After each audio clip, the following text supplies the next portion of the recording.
সপ্তদিবসীয় ভাগবতী বার্তা আস্বাদনের ক্রমানুসারে প্রথমেই ভাগবত মাহাত্ম্য আস্বাদন করতে হবে।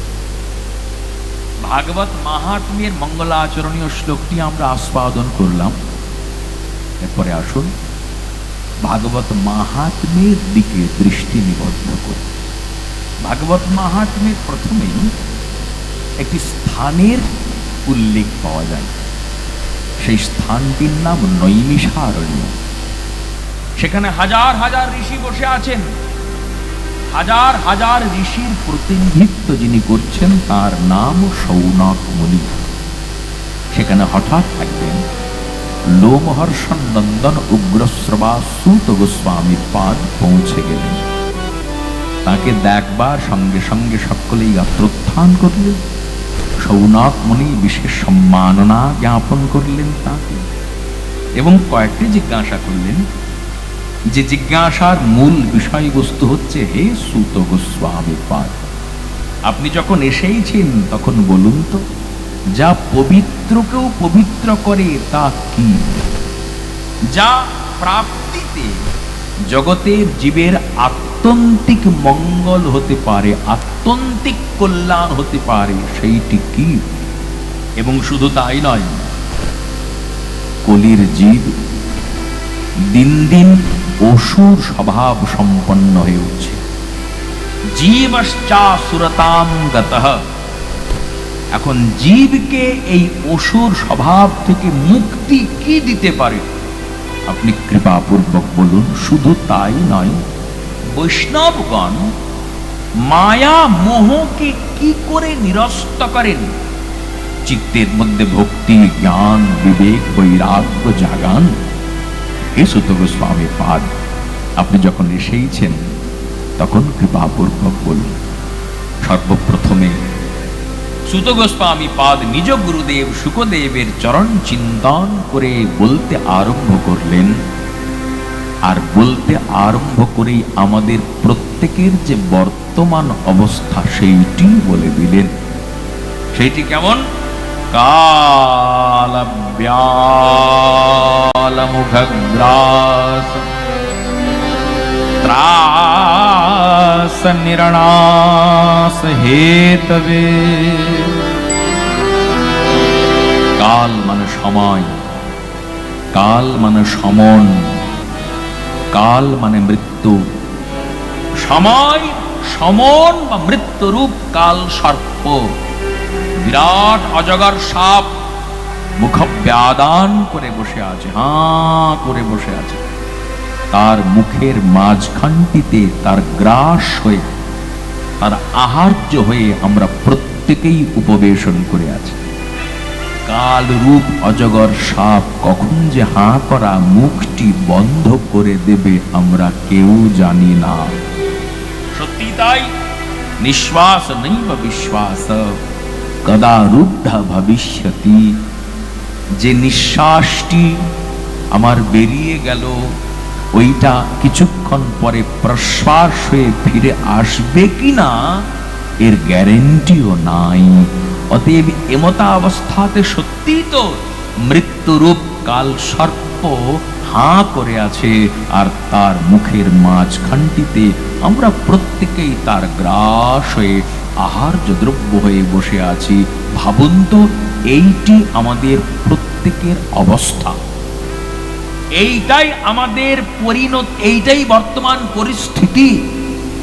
এই পরিস্থিতির থেকে, এই অবস্থার থেকে মুক্তি প্রাপ্তির আবশ্যকতা আছে, নিষ্কৃতি প্রাপ্তির আবশ্যকতা আছে। কি করে মুক্তি পাব? কি করে নিস্তার লাভ করব? সূত গোস্বামী পাদ তার ব্যবস্থাও করে দিচ্ছেন। কি বলছেন? শ্রীমদ্ ভাগবতম শাস্ত্রম কলৌকিরেণ ভাষিতম। এই যে মৃত্যুরূপ কাল সর্প হাঁ করে আছে, তার মুখের মাঝখানটিতে আমরা প্রত্যেকেই আছি। এখান থেকে নিষ্কৃতি প্রাপ্তির উপায় একটাই, ভাগবত মহাপুরাণের সমাশ্রয় গ্রহণ করা। যে ভাগবত মহাপুরাণ কলৌ কিরেণ ভাষিতম কলিকালে শুকেন কিরেণ সুখদেব গোস্বামী পাদ কর্তৃক প্রকাশিত হইয়াছে, বর্ণিত হইয়াছে, নিবেদিত হইয়াছে, পরিবেশিত হইয়াছে। এমনতর শ্রীমদ্ ভাগবত মহাপুরাণের সমাশ্রয় যদি গ্রহণ করতে পারি, তাহলে মৃত্যুরূপ কাল সর্পের মুখের মাঝখানে যে আছি আমরা প্রত্যেকেই, এখান থেকে নিষ্কৃতি আমাদের প্রত্যেকের সম্ভব।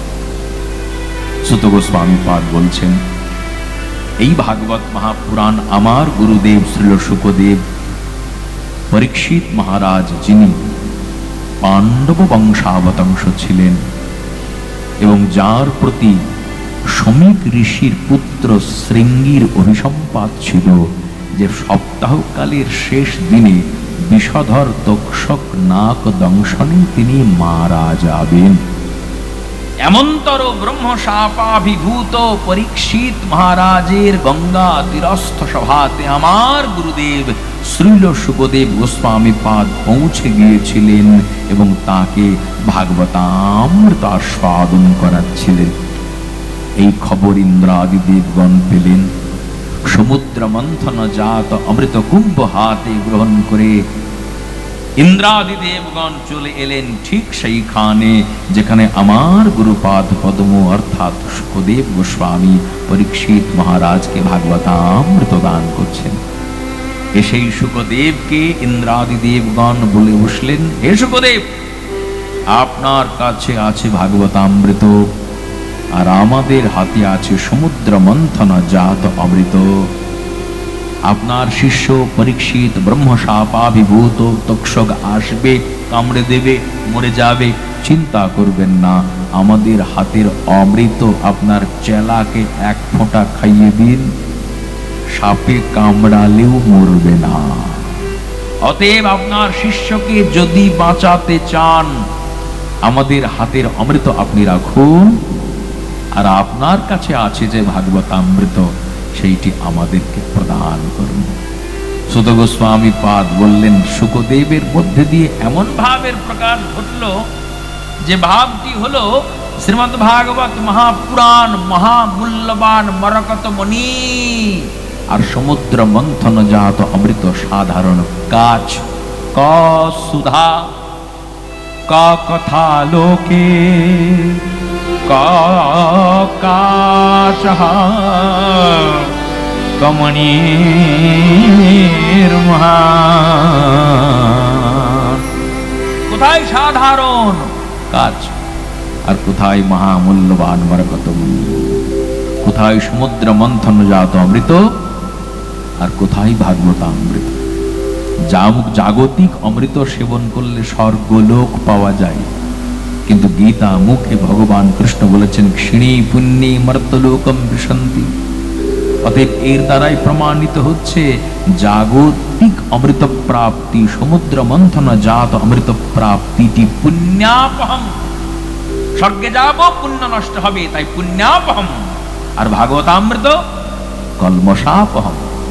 জগৎকে যদি বলা হয়, হে জগৎ, একটিতে তোমাদের সকলের পুণ্য নষ্ট হবে এবং অপরটিতে তোমাদের সকলের পাপ নষ্ট হবে।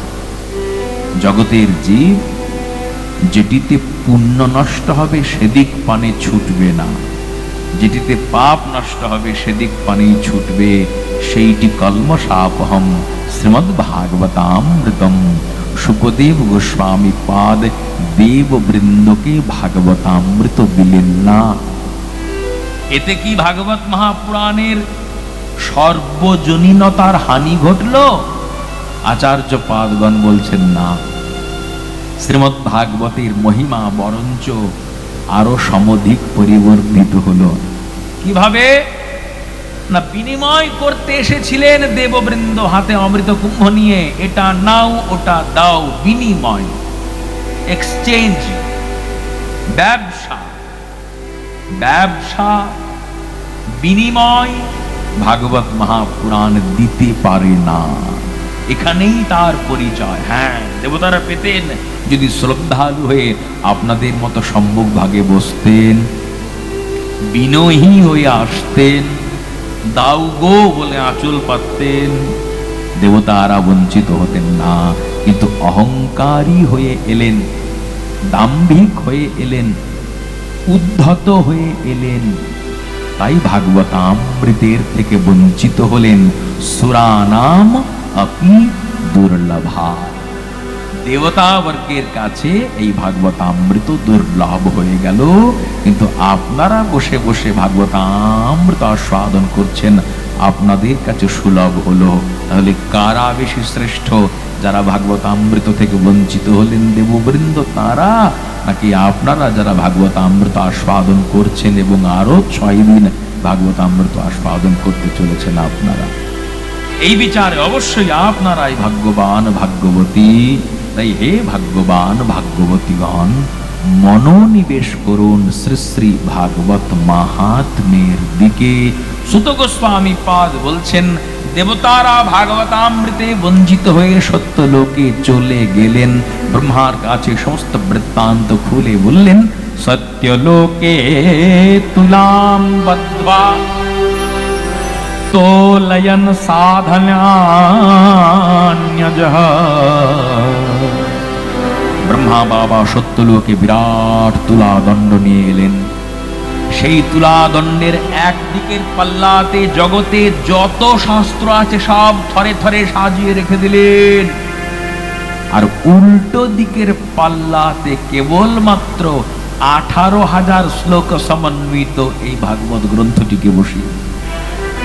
কিছুক্ষণের মধ্যেই দেখা গেল যেদিকে জগতের সব শাস্ত্র ছিল, লোকে মনে করলো ওই দিকটাই বেশি ভারী হবে, বেশি বোঝ ওই দিকটাতেই আছে। ভাগবতামৃত অল্প ছোট্ট বই, বোধহয় হালকা হবে, কিন্তু হলো তার উল্টো। ভাগবত মহাপুরাণ যে পাল্লাতে আছে সেই দিকটা ভারী হয়ে নিচে নেমে গেল, আর যেদিকে জগতের সমস্ত শাস্ত্র রয়েছে সেই পাল্লাটি হালকা হয়ে উপরে উঠে গেল। ভারী মানে গুরু। সকলেই বলতে লাগলেন ভাগবত মহাপুরাণ গুরু, আর জগতের যত যত শাস্ত্র সব শিষ্য এক যোগে দেববৃন্দ জয়োদ্গান করে উঠলেন, बोलिए भागवत महापुराण की जय। ब्रह्मा बोलेन मेनी रे भगवत रूपम, সাক্ষাৎ ভাগবত রূপ এই ভাগবতামৃত। ভগবানে এবং ভাগবতে কোনো তফাৎ নাই। প্রত্যক্ষাবর্ততে হরিহে তেনেয়ং ভাগবতী বার্তা। সাক্ষাৎ হরি। শুধু তাই নয়, ভগবান কৃষ্ণ অন্তিম উপদেশ যখন উদ্ধবকে দেন তখন বলেছিলেন, হে উদ্ধব, তিরোধায় প্রবিষ্টোয়ম শ্রীমদ ভাগবতার নবম।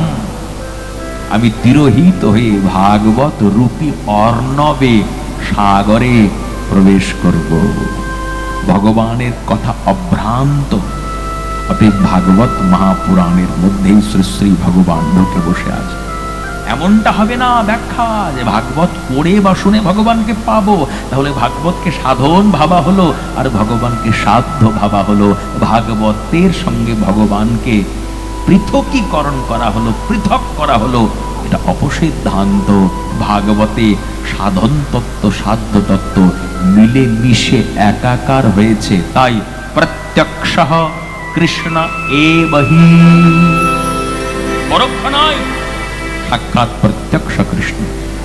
এই জন্যই পদ্মপুরাণে কৃষ্ণদ্বয়ী পায়ন বেদব্যাস বলেছেন, ভাগবতের মধ্যে যে 12টি স্কন্ধ আছে, ওই 12টি স্কন্ধের এক একটি স্কন্ধ সাক্ষাৎ গোবিন্দ সুন্দরের এক একটি অঙ্গ। আসুন আমরা জেনে নিই পদ্মপুরাণ থেকে শ্রীমদ্ ভাগবতের কোন স্কন্ধটি ভগবানের কোন অঙ্গ বিশেষ। পাদৌ যদিও প্রথমা দ্বিতীয় তৃতীয় তুর্যৌ কথিতৌ যদুরুঃ নাভিস্তথা পঞ্চময়েব ষষ্ঠো ভুজান্তরম দৌর जुगलं तथान्यो। श्री कृष्ण गोविंद हरे मुरारे, हे नाथ नारायण वासुदेव। श्री कृष्ण गोविंद हरे मुरारे, हे नाथ नारायण वासुदेव। श्री कृष्ण गोविंद हरे मुरारे, हे नाथ नारायण वासुदेव। শ্রীমদ্ ভাগবত মহাপুরাণের প্রথম স্কন্ধ এবং দ্বিতীয় স্কন্ধ সাক্ষাৎ গোবিন্দের দুটি চরণ, একটি দক্ষিণ চরণ, অপরটি বাম চরণ। ভাগবত মহাপুরাণের তৃতীয় এবং চতুর্থ স্কন্ধ গোবিন্দ সুন্দরের দুটি অরূপ প্রদেশ, দক্ষিণ এবং বাম। ভাগবত মহাপুরাণের পঞ্চম স্কন্ধ সাক্ষাৎ ভগবানের সুগভীর নাভি প্রদেশ। ভাগবত মহাপুরাণের ষষ্ঠ এবং সপ্তম স্কন্ধ ভগবানের দুটি হাত, অষ্টম স্কন্ধ ভগবানের বক্ষ প্রদেশ। ভাগবতের নবম স্কন্ধ ভগবানের কুম্ভকণ্ঠ। দশম প্রফুল্লম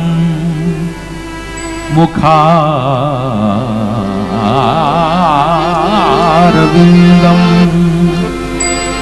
ভাগবত মহাপুরাণের দশম স্কন্ধ সাক্ষাৎ ভগবানের প্রফুল্ল মুখারবিন্দ। সেইটি কেমন? বংশী গানামৃত ধাম, লাবণ্যামৃত জন্মস্থান।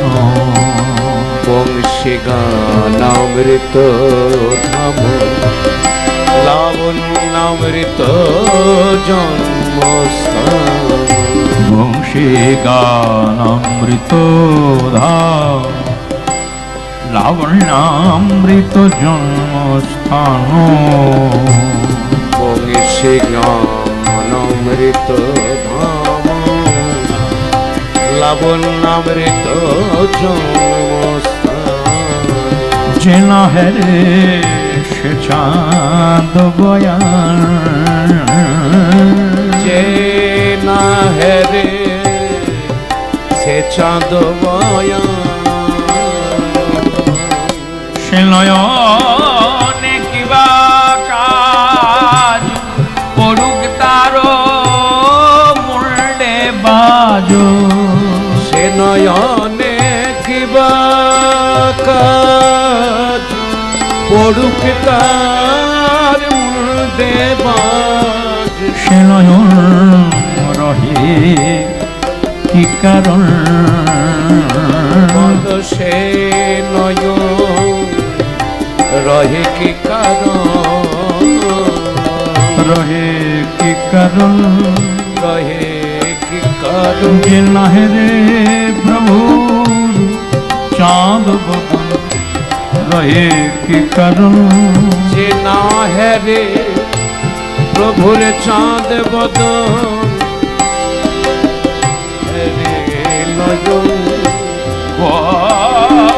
কোটি চন্দ্র বিনিন্দিত, বিনিন্দিত।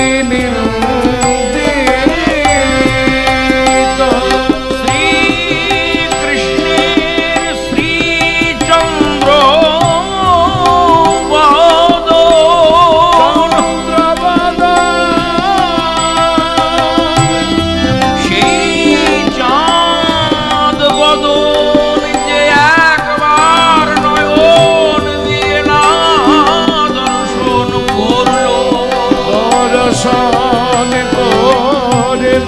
তার ধিক জীবন ধিক যৌবন,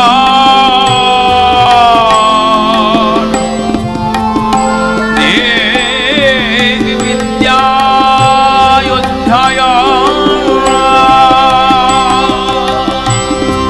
সে নয়ন রহে কি কারণ।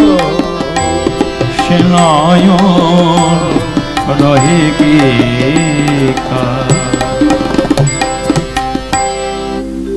গোবিন্দের সেই যে কোটি চন্দ্র বিনিন্দিত শ্রী চন্দ্রবদন হাসিয়া বাসিয়া বদন প্রফুল্ল মুখার প্রকৃষ্ট রূপে উৎফুল্ল, তাই প্রফুল্ল হাসি মাখা সুন্দর বদন গোবিন্দ সুন্দরীর। সেইটি শ্রীমদ্ ভাগবত মহাপুরাণের দশম স্কন্ধ। একাদশন্তু ললাট পট্টম। পদ্মপুরাণ বলছেন ভাগবত মহাপুরাণের একাদশ স্কন্ধ গোবিন্দ সুন্দরের ললাট প্রদেশ। আর দ্বাদশ স্কন্ধ সেটি কি? শিরে চূড়া শিখি পাখা, রাধা নামটি তাতে লেখা। শিরে চূড়া শিখি পাখা, রাধা নামটি তাতে লেখা। শিরে চূড়া শিখি পাখা, রাধা নামটি তাতে লেখা। শিরে চূড়া শিখি পাখা, রাধা নামটি তাতে।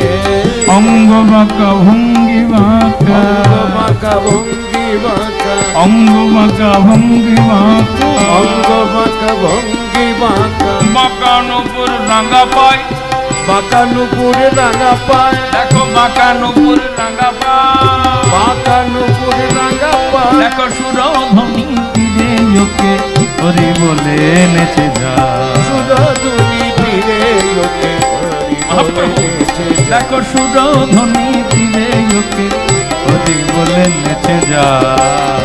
দেখো সুরধুনি তীরে লোকে হরি বলে নেচে যায়। জয় রে কাঁচা সোনার বড়, জয় রে কাঁচা সোনার বড়, নেচে যায়, নেচে যায়, নেচে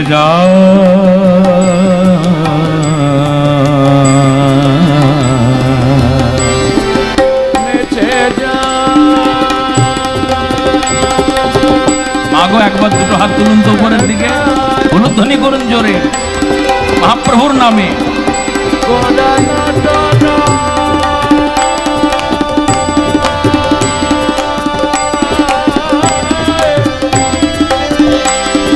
তালে তালে রাঙা নুপুর পায় নেচে যায়,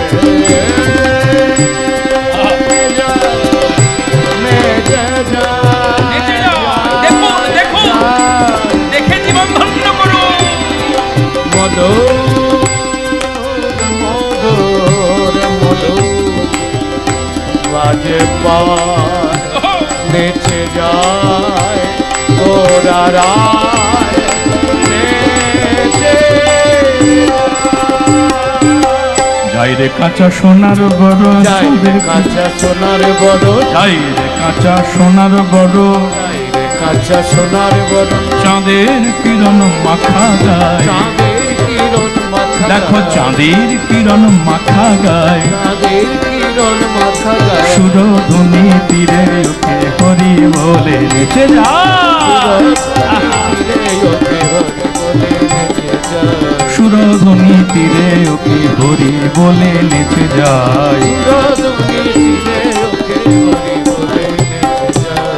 ও তো নয় দেখেছি যাবে বিমল যমুনা তীরে। দেখেছি যাবে বিমল যমুনা তীরে। ও তো নয় দেখেছি যারে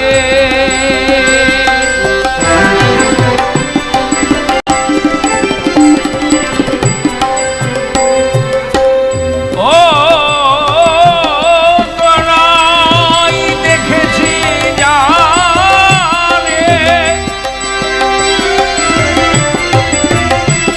আমি বিমল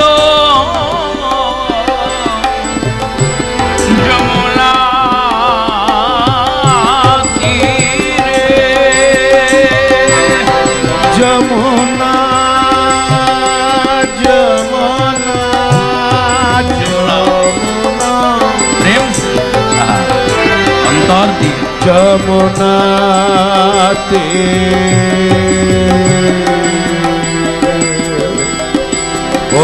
নয় দেখেছি যারে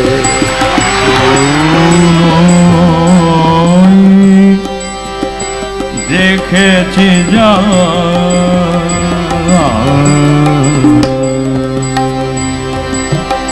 ও তো নয় দেখেছি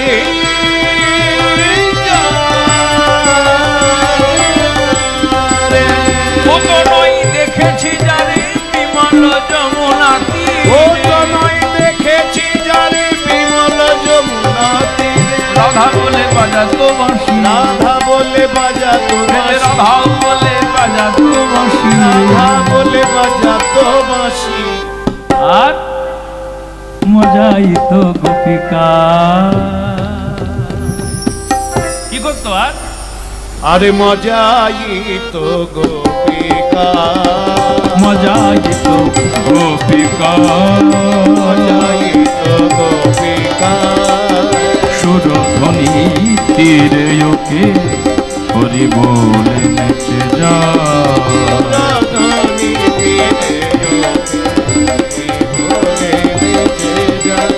সুরধ্বনি তীরে ওকে হরি বলে নেচে যা হরি বলে নেচে যা রাধা নামটি তাতে লেখা সেই যে ময়ূর পুচ্ছ পরিশোভিত কিরীট সংযুক্ত মস্তক প্রদেশ গোবিন্দ সুন্দরের সেইটি হচ্ছে ভাগবত মহাপুরাণের 12 স্কন্ধ। গোবিন্দের নখাগ্র থেকে কেশাগ্র পর্যন্ত এই যে অপূর্ব দিব্য অবয়ব বরণীয় তনু বর বিগ্রহ, এইটি শ্রীমদ্ ভাগবত মহাপুরাণ। बोलिए श्रीमद् भागवत महापुराण की। जिज्ञासा করলেন সৌনক মুনি সুত গোস্বামী পাদকে, আচ্ছা সচরাচর দেখতে পাওয়া যায় ভাগবত পাঠ মানেই 7 দিনের।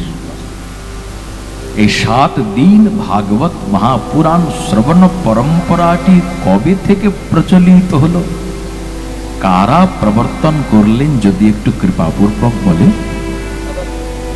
সুত গোস্বামী পাদ বলছেন সনকাদ্যৈ পুরা প্रोक्तम নারদায় দয়া পরৈ।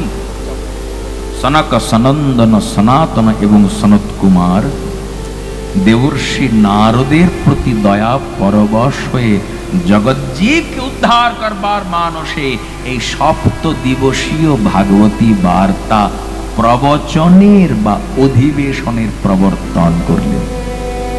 জিজ্ঞাসা করলেন সৌনক মুনি সুত গোস্বামী পাদকে, কিভাবে করলেন যদি একটু বলেন। সঙ্গে সঙ্গে সুত গোস্বামী পাদ বলছেন, একদিন দেবর্ষি নারদ সৎসঙ্গের বাসনা নিয়ে ভারত তীর্থ পরিভ্রমণ করতে করতে হঠাৎ বৃন্দাবনে পৌঁছলেন। বৃন্দাবনে এক অদ্ভুত দৃশ্য দেখতে পেলেন। একজন অপূর্ব সুন্দরী তরুণী বসে বসে কাঁদছেন, আর তার 2 ক্রোড়ে শায়িত অবস্থাতে আছেন 2 জন বৃদ্ধ এবং অসুস্থ ব্যক্তি।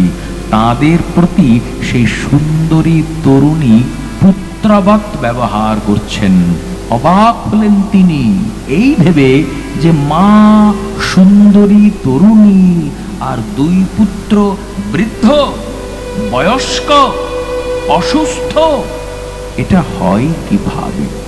এটি ভাবতে ভাবতে দেবর্ষি নারদ সেই স্থান পরিত্যাগ করে অন্যত্র যাচ্ছিলেন, আর পেছন দিক থেকে ডাক শুনলেন, ভো ভো সাধো ক্ষণম তিষ্ঠ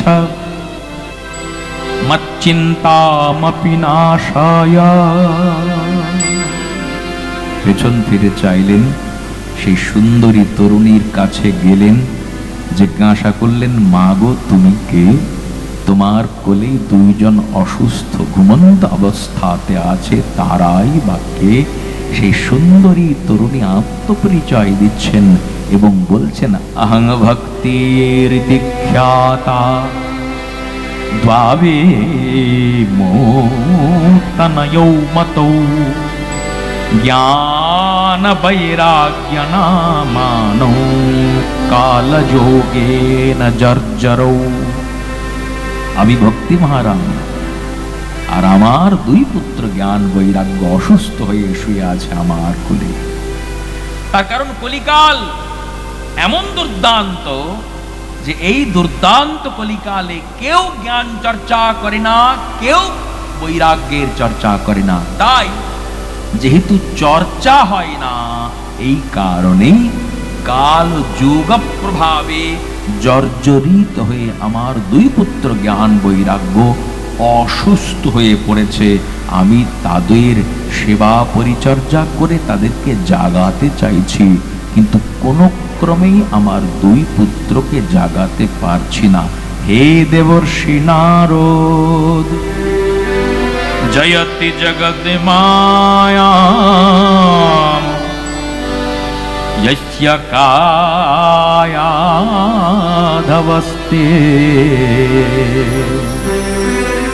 वचन रचन मेकं केवलम चाकलय्या,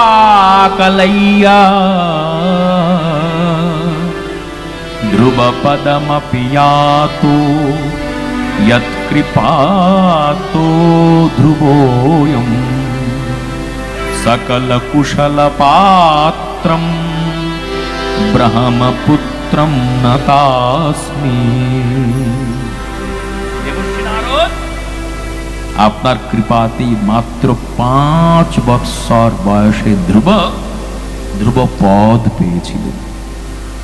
অসুর সন্তান হয়েও অত্যন্ত অল্প বয়স্ক প্রহ্লাদ ভগবান নৃসিংহকে প্রাপ্ত হয়ে ধন্যাতি ধন্য হয়েছিলেন।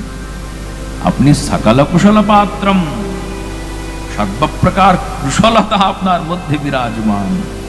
আপনার করুণাতে অসম্ভব সম্ভব হতে পারে। আজকে সাক্ষাৎ ভক্তির মুখ থেকে প্রকাশিত হচ্ছে ভক্তের মহিমা।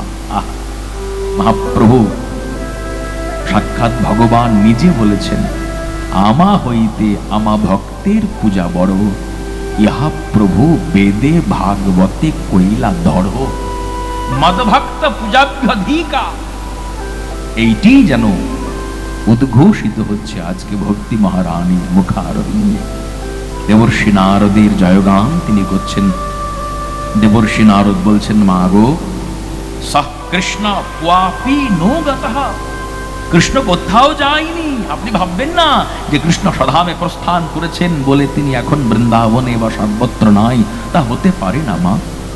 তিনি চিরটিকাল সর্বত্র ছিলেন, আছেন এবং থাকবেন। আপনি এক কাজ করুন, শ্রীকৃষ্ণ চরণাম ভোজ স্মর দুঃখম গমিষ্যতি। শ্রীকৃষ্ণ চরণ স্মরণ করো, দেখবে আপনা হতেই তোমার যাবতীয় দুঃখের অবসান ঘটবে। দেবর্ষি নারদ আচমন করে স্থির হয়ে বসলেন। বেদ বেদান্ত ঘোষাইশ্চ গীতা পাঠের মুহুর্মুহু বেদ পাঠ করলেন, বেদান্ত পাঠ করলেন, পুনঃ পুনঃ গীতা পাঠ করলেন, তথাপি জ্ঞান বৈরাগ্যকে জাগাতে পারলেন না। শেষে হলো ব্যোমবাণী। আকাশবাণী কি বলল? হে দেবর্ষি, উদ্যম করো এবং সৎকর্ম করো। দেবর্ষি ভাবলেন, এক্ষুনি বেদ পাঠ করলাম, বেদান্ত পাঠ করলাম, গীতা পাঠ করলাম, ওগুলোর একটাও কি তাহলে সৎকর্ম ছিল না? তাহলে আর সৎকর্মের পরিভাষা কি? আর সৎকর্ম কাকে বলে? ভালো করে দেখতে হবে, বুঝতে হবে, খুঁজতে হবে। এইটি ভাবতে ভাবতে দেবর্ষি নারদ ভারত তীর্থ পরিভ্রমণ করতে করতে যাকে দেখেন তাকেই জিজ্ঞাসা করেন, ওগো বলো না সৎকর্ম কাকে বলে? সকলেই ভয় পেয়ে পালিয়ে যান, ভাবেন আরে বাপরে, দেবতাবর্গের সম্মাননীয় সমাদরণীয় দেবপূজ্য দেবর্ষি নারদ জানেন না সৎকর্ম কাকে বলে, আর আমি জানবো? তা কখনো হয়? পালাও পালাও। সকলেই পালাতে লাগলেন। দেবর্ষি নারদ পৌঁছলেন বদরি বিশাল ধামে। একদা হি বিশালায়াম চত্বার ঋষयो মলাহা সৎসঙ্গার্থম সমায়াতা দদৃশু তত্র নারদম। চতুষ্ষণের সঙ্গে দেবর্ষির সাক্ষাৎ হয়ে গেল। চতুষ্ষণ দেবর্ষিকে বলছেন, এত তাড়াহুড়ো করে আসছেন কোত্থেকে, যাচ্ছেনই বা কোথায়, কি হলো? দেবর্ষি সমস্ত বৃত্তান্ত খুলে বললেন। চতুষ্ষণ বললেন, শুনুন তাহলে বলি। ভক্তি মহারানীর দুই পুত্র জ্ঞান এবং বৈরাগ্যকে জাগাতে গেলে এই কলিকালে যেটি আসল সৎকর্ম সেইটি করতে হবে। যেইটি বলতে চেয়েছে ব্যোমবাণী, আকাশবাণী। দেবর্ষি নারদ বললেন, তাহলে কৃপাপূর্বক বলুন সেই কলিকালের আসল সৎকর্মটি কি?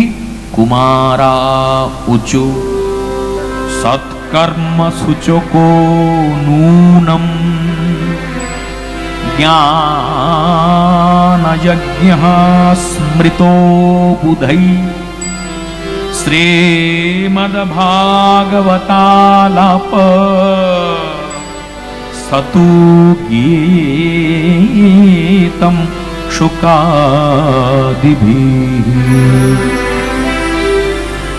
সৎকর্ম একটাই, সেই সৎকর্ম সুখ আদি মহাপুরুষ গান করেছেন। সেই সৎকর্ম কি? জ্ঞান যজ্ঞ স্মৃত বুধৈ। পণ্ডিতগণ, বুধজন, বিদগ্ধজন যেটিকে জ্ঞান যজ্ঞ বলে থাকেন, সেইটি হচ্ছে ঘট বসিয়ে শ্রীমদ্ ভাগবত মহাপুরাণের বিশেষ পূজন করে 7 দিন ব্যাপী সম্পূর্ণ শ্রীমদ্ ভাগবত মহাপুরাণ আস্বাদন করা, অনুশীলন করা। এইটি কলিকালের একমাত্র সৎকর্ম। দেবর্ষি নারদ বললেন, তাহলে এটাই করতে হবে। চতুর্ষণ বললেন, হ্যাঁ করুন, আমরা সঙ্গে আছি। দেবর্ষি জিজ্ঞাসা করলেন, কোথায় করা যায়? চতুর্ষণ পরামর্শ দিলেন, এক কাজ করুন, হিমালয়ের উত্তুঙ্গ শিখরেও নয়, আর মর্তধামের একদম নিচের অংশেও নয়, ঠিক মাঝামাঝি অংশে মধ্যবর্তী স্থানে ব্যাসপীঠ প্রতিষ্ঠিত হোক, আর সেখানেই ভাগবতের অধিবেশন বসানো যাক। নির্ণয় করা হলো স্থানটি হবে হরিদ্বার। সেখানে হিমালয়ের উত্তুঙ্গ শিখর থেকেও মহাপুরুষগণ নামতে পারবেন, আর মর্ত্যধামের একদম নিম্ন আভূমিতে যারা আছেন তারাও পৌঁছতে পারবেন। ওপরের মহাপুরুষগণ আর নিচের মহাত্মাগণ, দুই মহাত্মা মহাপুরুষ বর্গের মহাসম্মেলনে অনুষ্ঠিত হবে শ্রীমদ্ ভাগবত মহাপুরাণ জ্ঞান যজ্ঞানুষ্ঠান। হরিদ্বারে 4টি ব্যাসপীঠ সংরচিত হলো। সনক, সনন্দন, সনাতন, সনত কুমার বসলেন। কোন কোন প্রবচনকর্তা বলে থাকেন না, একটি ব্যাসপীঠ রচিত হলো এবং চতুর্ষণের মধ্যে মাত্র একজন ব্যাসপীঠ অলঙ্কৃত করে বসলেন। তার মুখোদ্গীর্ণ ভাগবতী বার্তাতে হরিদ্বারের আকাশ বাতাস মুখরিত হতে লাগলো। সাক্ষাৎ ভগবান সেখানে প্রকটিত হলেন সপার্ষদে। ভৃগু, বশিষ্ঠ, চ্যবন, গৌতম, মেধাতিথি, দেবল, দেবরাত, পরশুরাম, विश्वामित्र, शाकल, मार्कंडेय, दत्तात्रेय, पिप्पलाद, व्यास, पराशर, छायाशुक आदि मुनिगण अपन अपन पुत्र, ভালো করে মাথায় রাখবে, ভাগবত মহাপুরাণের মাহাত্ম্য দেখতে পাচ্ছি একা নন, আপন আপন পুত্র, শিষ্য এবং সহধর্মিনী সহ সেই ভাগবতী বার্তাতে এসে উপস্থিত হলেন। এই সৃষ্টির সর্বশ্রেষ্ঠ উৎসব যদি কিছু থেকে থাকে, যে উৎসব আর্য ঋষিগণ একদম পুত্র কলত্র ধর্মপত্নী আদি শিষ্যবর্গ সহিত উপভোগ করেছেন, সেই অনুষ্ঠান একমাত্র ভাগবতী বার্তা অনুষ্ঠান। আর এই ভাগবতী বার্তা অনুষ্ঠানটাই ভারতবর্ষের জাতীয় উৎসব, এইটা মাথায় রাখবেন। এই ভাগবতী বার্তা অনুষ্ঠানে সকলেই পৌঁছলেন, এমনকি বেদ বেদান্ত পুরাণ তন্ত্র মূর্তি ধারণ করে প্রকটিত হলেন, গঙ্গাদি তীর্থ প্রকটিত হলেন, হিমালয়াদি পর্বত সকলেই উপস্থিত হলেন। স্থাবর জঙ্গমের কোনো ভেদ রইল না, সব যেন একাকার হয়ে গেল ভাগবতী কথামৃত আস্বাদনের কালে। ভাগবত মহাপুরাণের এমন সামর্থ্য যে সৃষ্টির সব তত্ত্বকে এক জায়গাতে নিয়ে আসতে পারে। আমরা যদি এক হতে চাই, তাহলে ভাগবত ছাড়া আর আমাদের উপায় নাই, আর আমাদের গতি নাই। জাতিকে এক করতে পারে ভাগবত মহাপুরাণ। ভাগবত মহাপুরাণ বিভক্ত তৈরি করে না, ভক্ত তৈরি করে। কিন্তু দুর্ভাগ্যের বিষয়, ভক্তের বেশ ধারণ করেও আমার মতো হতভাগা বিভক্ত হয়ে বসে আছি আরেক ভক্তের সঙ্গে। এইটা প্রকৃত ভক্তি যাজনের পরিপাটি হতে পারে না। যিনি প্রকৃত ভক্ত হবেন তিনি মনে করবেন উদার চরিতা নাম বসুধৈব কুটুম্বকম। এই বসুন্ধরার যে প্রান্তে যিনি আছেন তিনি আমার আত্মার আত্মীয়। যেহেতু তিনিও অমৃতের সন্তান, আমিও অমৃতের সন্তান, শৃণ্বন্ত বিশ্বে অমৃতস্য পুত্রাহা। এইটাই প্রকৃত বিশ্ব ভ্রাতৃত্ববোধ। আর এই বিশ্ব ভ্রাতৃত্ববোধ ভাগবত ছাড়া জাগে না। তাই আসুন এবং সমবেত ভাবে আসুন, ভাগবতামৃত আস্বাদন করুন, যা আমাদেরকে বিভক্তের থেকে ভক্তে পরিণত করবে। আমরা এক হতে পারবো, শান্তিতে এবং স্বস্তিতে ভাগবত আস্বাদন করে মহোৎসবময় জীবন যাপন করতে পারবো। এছাড়া আর আমাদের গতি নাই, গতি নাই, গতি নাই। ভাগবত পাঠ করতে করতে চতুষ্ষণ বলছেন, সদা সেব্যা সদা সেব্যা শ্রীমদ্ভাগবতী কথা यस्य শ্রবণমাত্রেণ। কত বড় কথা! হরিশ্চিত্তং সমাশ্রয়ে। শুধুমাত্র বছরে একবার যখন এই অঞ্চলে ভাগবতামৃত আস্বাদনের অনুষ্ঠান চলবে তখনই শুনবো, আর সারা বছর চুপটি করে অন্য কর্মের মধ্যে ব্যস্ত থাকবো, এমন নির্দেশ দিচ্ছেন না চতুষ্কুমার চতুষ্ষণ। তারা বলছেন সদা সেব্যা, সদা চিরটিকাল ভাগবতামৃত আস্বাদন করুন, সুযোগ পেলেই আস্বাদন করুন ভাগবতামৃত। সদা সেব্যা, সদা সেব্যা, সেটি কি? শ্রীমদ্ ভাগবতী কথা। এটি শ্রবণ করলে কি হবে? যস্য শ্রবণ মাত্রেণ হরিশ্চিত্তম সমাশ্রয়েৎ। সাক্ষাৎ হরি চিত্তের মধ্যে আশ্রয় গ্রহণ করে। দুর্লভৈব কথা লোকে শ্রীমদ্ ভাগবতোদ্ভবা। দুর্লভৈব কথা লোকে শ্রীমদ্ ভাগবতোদ্ভবা। দুর্লভৈব কথা লোকে শ্রীমদ্ ভাগবতোদ্ভবা। কোটি জন্ম সমুত্থেন, কোটি জন্ম, এক জন্মের নয়, কোটি জন্ম সমুত্থেন, কোটি জন্ম সমুত্থেন। পুণ্যেনৈব তু লভ্যতে, পুণ্যেনৈব তু লভ্যতে, পুণ্যেনৈব তু লভ্যতে, লভ্যতে। তিরোধায় প্রবিষ্টোऽয়ಂ শ্রীমদ্ভাগবতার্ণবম।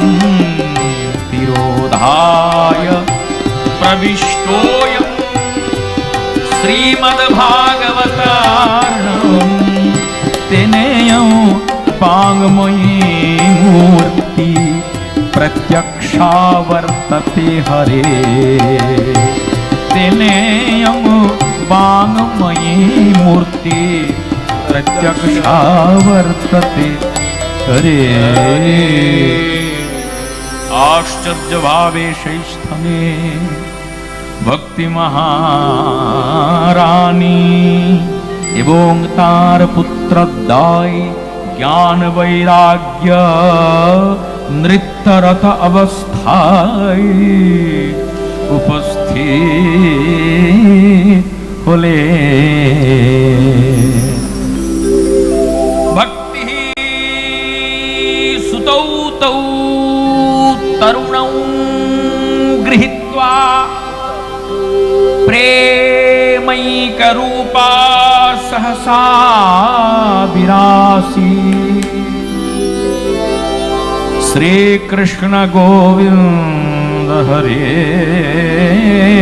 मुरारे नाथेति नामानि मुहुर्वदन्ति नाथेति नामानि মুহুর্বদন্তি।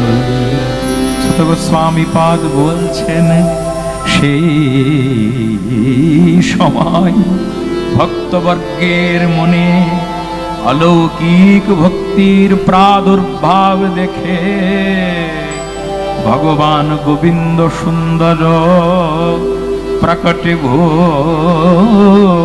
হলেন। বনমালী ঘনশ্যাম পিতবাসা মনোহর বনমালী ঘনশ্যাম পিতবাসা মনোহর বনমালী ঘনশ্যাম পিতবাসা মনোহর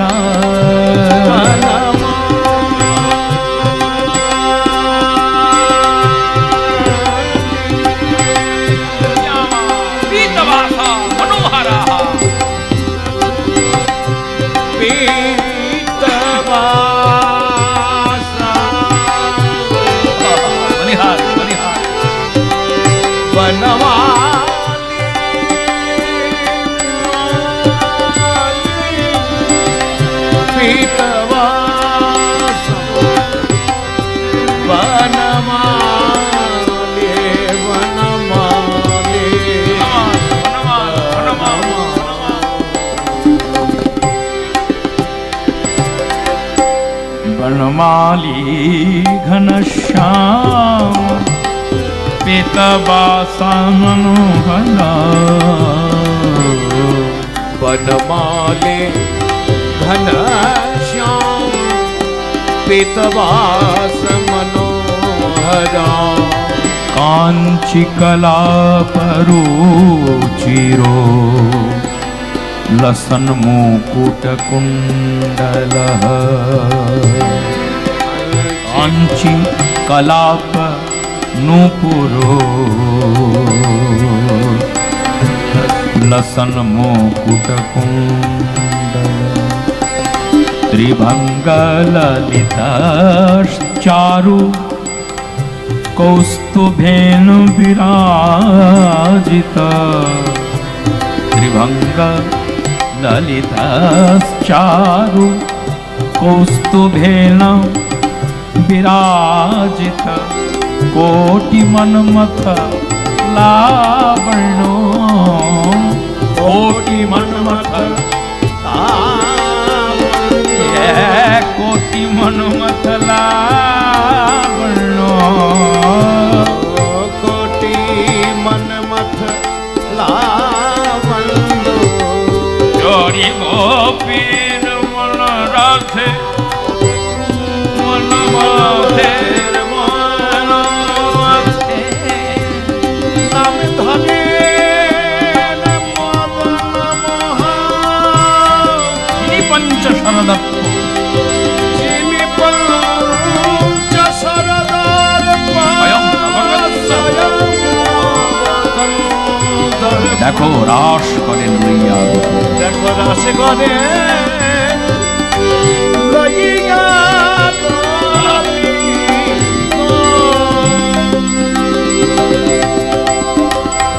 कोटि श्रीमन्नाथ लावण्यो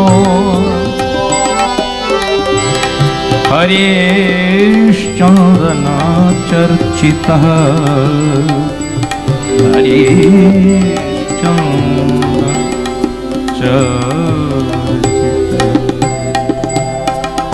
शरद पूर्णिमाय लय ब्रजोबलाय रास मिलने শরদ পূর্ণিমায় লয়ে ব্রজবালায় রাস মিলনে রাস লীলায় शरद पूर्णिमाय लय ब्रजोबलाय रास मिलने रास लीलाय পূর্ণিমায় লয়ে ব্রজবালায় রাস মিলনে রাস লীলায় शरद पूर्णिमाय लय ब्रजोबलाय रास मिलने रास लीलाय লয়ে ব্রজবালায় রাস মিলনে রাস লীলায় জিজ্ঞাসা করলেন দেবর্ষি নারদ, হে চতুষ্শান্ত, এখানে যারা যারা উপস্থিত হয়েছেন সকলেই অমলাত্মা বিমলাত্মা, আপনার ভাগবতের কি এমন সামর্থ্য আছে যে সারা জীবন পাপ করেছে, কথা বলে পাপ করেছে, কায়িক পাপ, মনে মনে সংকল্প করে পাপ করেছে, মানসিক পাপ, এবং দেহ দিয়ে পাপ করেছে, কায়িক পাপ, এই তিন প্রকার পাপ করে অপঘাতে মরে হয়েছে প্রেত। এই প্রেতকে উদ্ধার কেউ করতে পারেনি, এমনকি গয়া ধামে তার উদ্দেশ্যে পিণ্ড দেওয়া হয়েছে, তথাপি তার মুক্তি হয়নি। এমনতর মহাপ্রেতকে কি আপনার ভাগবত মহাপুরাণ তরাতে পারে? যদি পারে তবে বুঝবো ভাগবতের মুরদ আছে, নচেত নাই। কুমারা উচুঃ কে মানবাঃ পাপকৃতস্তু সর্বদা সদা দুরাচাররতা বিমার্গগাঃ ক্রোধাগ্নিদগ্ধাঃ কুটিলাশ্চ কামিনঃ সপ্তাহ যজ্ঞেন কলৌ পুনন্তি তে। সেই প্রকার মহাপাপিষ্ঠ প্রেতকে উদ্ধার করেছিল ভাগবত মহাপুরাণ। তুঙ্গভদ্রা তটে পূর্বম অভূত পত্তনমুত্তমম আত্মদেবঃ পুরে তস্মিন সর্ববেদ বিশারদ। আত্মদেব ব্রাহ্মণ ছিলেন, সম্পন্ন ছিলেন, সব ছিল, সন্তান ছিল না, সব ছেড়ে একবার বনে গিয়ে খুব কান্নাকাটি করলেন। এক সাধু বিগলিত হয়ে ঝোলাক থেকে বার করে ফল দিল, বলল তোমার ধর্মপত্নীকে খাইয়ে দাও। ওই আত্মদেব আত্মা সাধু সাক্ষাৎ গুরুপাদ পদ্ম যে ফল দিলেন সেইটি ভাগবত। তোমার ধর্মপত্নীকে খাইয়ে দাও বললেন, ধর্মপত্নী মানে শ্রীমতী, মতি মানে বুদ্ধিবৃত্তি, মানে নিজের বুদ্ধিবৃত্তি ভাগবতময় করো। চলে গেলেন আত্মদেব নিজের ধর্মপত্নীর কাছে, হাতে ওই ফল ধরিয়ে দিয়ে তীর্থযাত্রাতে বেরিয়ে গেলেন। তার ধর্মপত্নীর নাম ধুন্ধুলি। ধুন্ধুলি মানে আমাদের মন। সংকল্প বিকল্পাত্মিকা অন্তঃকরণ বৃত্তি মনঃ। সংকল্প এবং বিকল্প ঘড়ির পেন্ডুলামের মতো মনটা শুধু দোলে। তার দোসর হলো প্রতিবেশিনী বুদ্ধি। এলো, বলল ওটা হাতে কি রে? ধুন্ধুলি বলল কোন দিক থেকে আমার পতি দেবতা এসে হাতে ধরিয়ে দিল, বলল খাও, খেলে সুপুত্র হবে। কি করি বলতো? তার প্রতিবেশিনী, তার সহেলি, সেও সগর্ভা ছিল। বলল দূর, সাধুর দেওয়া ফল, ও আবার সত্যি ফল না, কি এক কাজ কর, তোর ঘরের গাভীটিও তো বন্ধ্যা, ওকে খাইয়ে দে, আর তার থেকে ভালো হয় আমাকে প্রচুর টাকা দে, আর আমিও গর্ভবতী আছি, যদি পুত্র সন্তান হয় টাকার বিনিময়ে তোকে সেই পুত্র সন্তান তো দিয়ে দেব। এতে তোর লাভটা কি হবে জানিস? ওই পেটে গর্ভ ধারণ করলে যে কষ্ট হয় মাতৃবর্গের, সেই কষ্টটা তোকে আর ভোগ করতে হবে না। 9 মাস পেটে আর সন্তান ধারণ করবার ক্লেশ তোকে পেতে হবে না। ফুলের মতো থাকবি, টাকা দিবি, টাকার বিনিময়ে ছেলে পেয়ে যাবি, তীর্থ পরিভ্রমণ করে স্বামী আসবে, স্বামীকে দেখিয়ে দিবি। এই দেখো ওই সাধুর দেওয়া ফলের উপযুক্ত প্রতিফল। বহুদিন পরে ফিরে এলেন আত্মদেব। ওই ছেলেটিকেই মনে করলেন হয়তো বা সাধুর দেওয়া ফলের থেকেই পুত্র সন্তান হয়েছে, কিন্তু না, সাধুর দেওয়া যে ফল ধুন্ধুলি বন্ধ্যা গাভীটিকে খাইয়ে দিয়েছিলেন, সেই গাভী মা তার গর্ভের থেকে এক অদ্ভুত মনুষ্য সন্তানের জন্ম হয়েছিল, যার 2টি কান ছিল গরুর মতো। তাই ব্রাহ্মণগণ তার নাম দিয়েছিলেন গোকর্ণ। ছোটর থেকে গোকর্ণ তিল তিল করে বড় হচ্ছেন একই প্রাঙ্গণে। তিনি হচ্ছেন ভক্তিমান, ধীর, স্থির। আর ওই যে জাল ছেলে, টাকার বিনিময়ে যে ছেলে পেয়েছিলেন ধুন্ধুলি, নাম রেখেছেন তার ধুন্ধুকারী, সে ছোটর থেকে হতে লাগলো খল, নিষ্ঠুর, ক্রূর। জুয়ো খেলা, মদ্যপান সব কিছুতে অত্যন্ত পটু, মাকে কষ্ট দেয়, দুঃখ দেয়। এইটি সহ্য করতে না পেরে একদিন বাবা আত্মদেব ধীর পুত্র গোকর্ণের কাছে গেলেন। গোকর্ণ বাবাকে বললেন, বাবা, এই মনুষ্য দেহ পেয়েছ ভগবত ভজন করবার জন্য, এক কাজ করো, সব পরিত্যাগ করো এবং ধর্মম ভজস্ব ত্যজ লোক ধর্মান সেবস্ব সাধু পুরুষান জহি কাম তৃষ্ণাম अन्यस्य दोष गुण चिंतनमासु मुक्त्वा सेवा कथा रसमहो नितराम पिबत्वम। साधु मुखे हरि कथा आस्वादन करे अवशिष्ट जन्म सार्थकताय पर्यबसित करो। आत्मदेव बने चले गेलेन। भालो करे शुनुन, भागवत महापुराणेर 10ম স্কন্ধের আশ্রয় গ্রহণ করলেন এবং সাক্ষাৎ ভগবানের চরণারবিন্দের সেবা সৌভাগ্য প্রাপ্তিতে ধন্যাতি ধন্য হয়ে গেলেন। গোকর্ণ তীর্থযাত্রাতে বেরিয়ে গেল। ঘরে মা ধুন্ধুলি আর ছেলে ধুন্ধুকারী। মায়ের যা গয়না গাঁঠি ছিল সব কেড়ে কেড়ে নেয়, নাকের থেকে ছিনিয়ে নেয়, কানের থেকে টেনে নেয়, নাক কান কেটে গিয়ে রক্তপাত হতে শুরু করে। এত দিনে ধুন্ধুলি বুঝছে, হায় স্বামীর কথা শুনি না, হায় সাধুর দেখানো পথে চলি না, মহাজন ইয়েন গতহস্য পন্থা, এইটি উপলব্ধি করি নাই আমার জীবন দিয়ে, তাই দুঃখ তো আমাকে পেতেই হবে, এইটাই তো আমার পরিণতি। কিচ্ছুটি কাউকে না বলে ঘর থেকে ছুটে বাইরে বেরিয়ে গেলেন ধুন্ধুলি। অপঘাতে তার মরণ হলো। ঘরে 5টি বেশ্যাকে তুলল ধুন্ধুকারী। তারা আর কেউ নয়, পঞ্চতন মাত্র, পঞ্চ বিষয়, রূপ, রস, গন্ধ, শব্দ, স্পর্শ। তারা তিলে তিলে ধ্বংস করতে শুরু করলো ধুন্ধুকারী। একদিন মদ্য পানীয়ের সঙ্গে বিষক্রিয়াতে ধুন্ধুকারী অর্ধমৃত হলো। অর্ধমৃত ধুন্ধুকারীর বুকের মধ্যে বড় পাথরের চাই 5 জন বেশ্যা বেঁধে দিল। তখনও মরে নাই, তাই পোড়া কাঠ দিয়ে মুখে আঘাত করতে লাগলো ধুন্ধুকারীর। খলতার ফল পেতে লাগলো, দুষ্টতার ফল পেতে লাগলো, গুরুজন বর্গকে অশ্রদ্ধার ফল পেতে লাগলো, নিষ্ঠুরতার ফল পেতে লাগলো। চিত্তে অনুশোচনা যাচ্ছে, কিন্তু এখন কিছু করার নাই, সবকিছু হাতের বাইরে চলে গিয়েছে।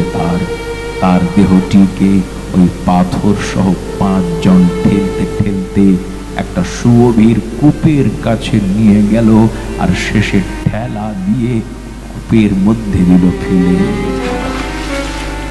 অপঘাতে মারা গেল ধুন্ধুকারী, হলো মহাপ্রেত।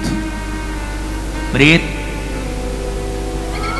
এই শব্দের মধ্যে 2টি বর্ণ আছে, প্র আর ত।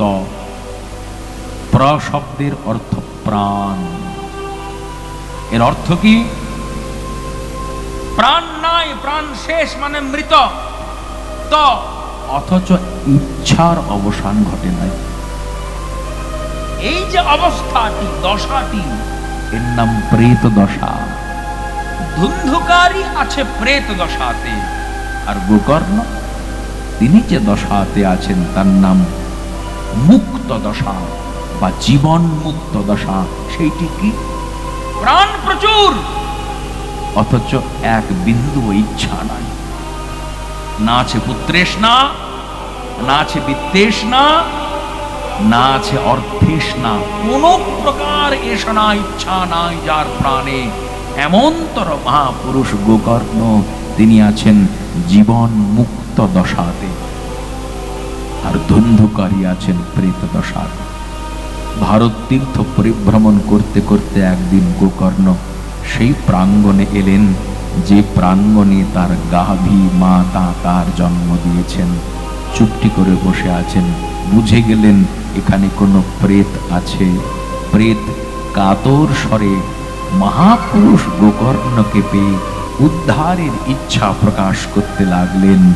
গোকর্ণ সমস্ত তীর্থে পরিভ্রমণ করে ধুন্ধুকারীর উদ্দেশ্যে সৎকর্ম করলেন, তথাপি ধুন্ধুকারীর মুক্তি হল না। শেষে গোকর্ণ চলে গেলেন গয়াধামে, গদাধরের পাদপদ্মে ধুন্ধুকারীর উদ্দেশ্যে প্রদান করলেন পিণ্ড, তথাপি ধুন্ধুকারীর মুক্তি হল না। শেষে গোকর্ণ সেই প্রাঙ্গণে পুনঃ ফিরে এলেন। ফিরে এসে সূর্য ভগবানের উপাসনাতে মনোনিবেশ করলেন, এমন মন্ত্রোচ্চারণ করলেন, এমন সূর্য উপাসনা করলেন, সূর্যদেবের গতিরুদ্ধ হয়ে গেল। সূর্যদেব সাক্ষাৎ প্রকটিত হলেন এবং বললেন, বলো গোকর্ণ, কেন আমার গতিকে রুদ্ধ করেছ?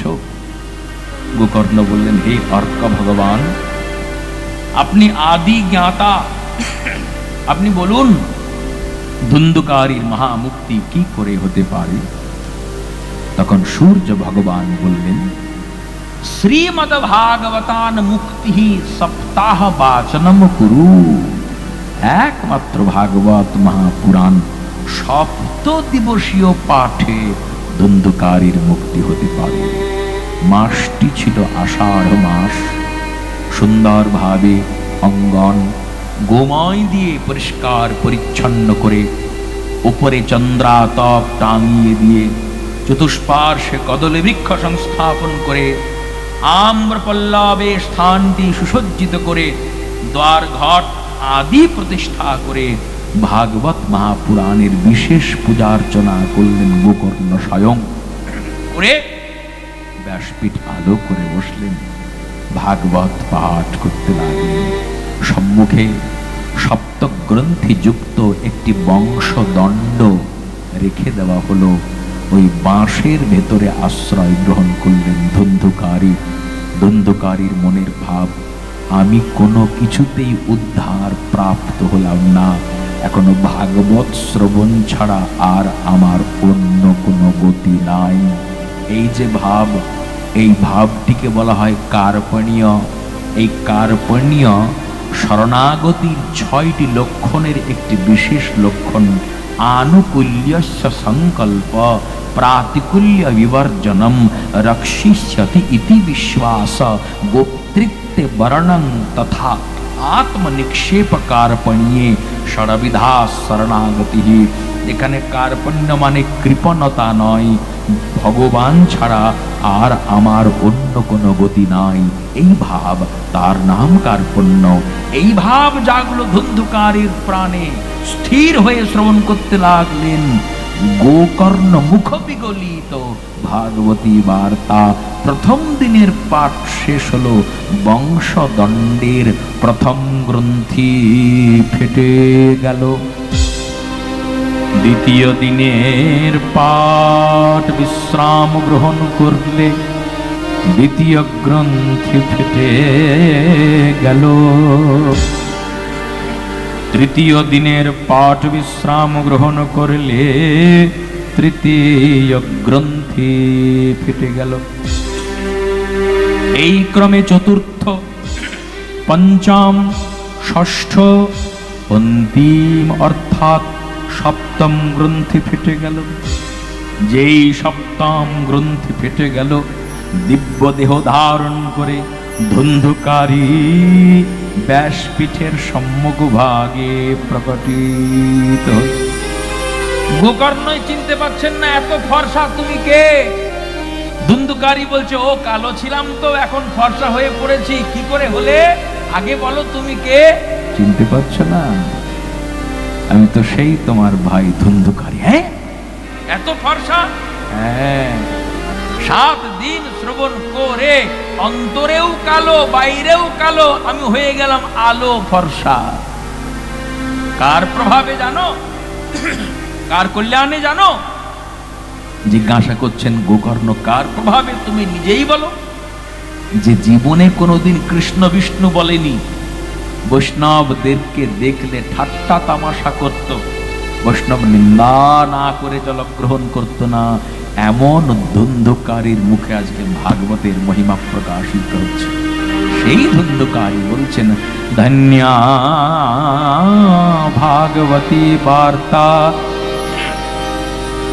প্রেত পীড়া বিনাশিনী সপ্তাহোপি তথা ধন্যা কৃষ্ণ লোক ফলপ্রদ।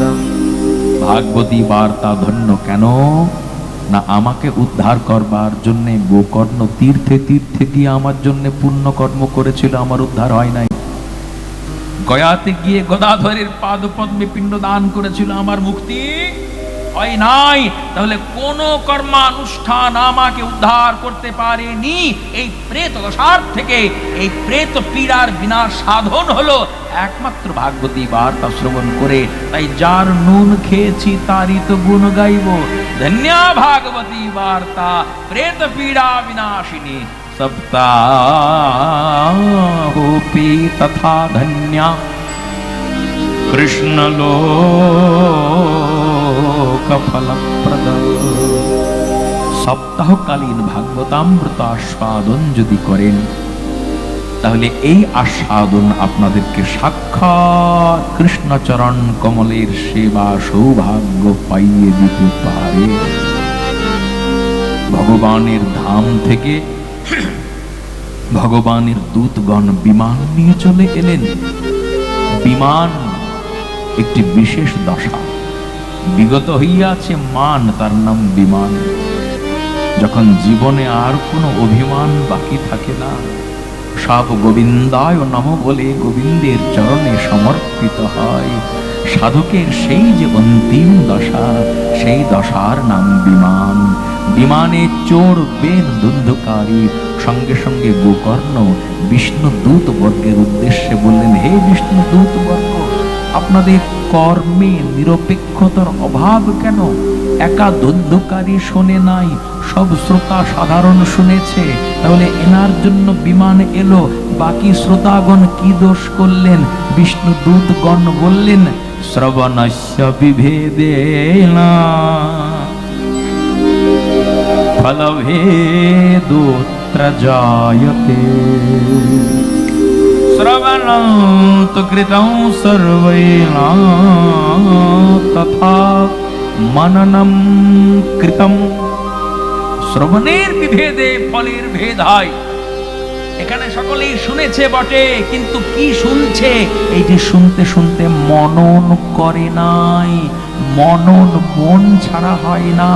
বসে আছেন প্যান্ডেলের মধ্যে আর মনটা আছে ঘরে, মনটা আছে অন্যত্র, তাহলে সেইটি মনন শূন্য শোনা হলো।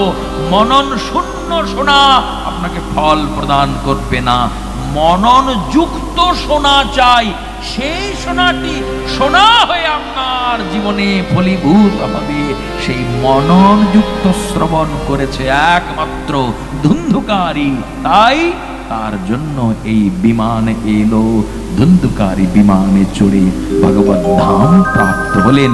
বলিয়ে ভক্তবৎসল ভগবান কি জয়।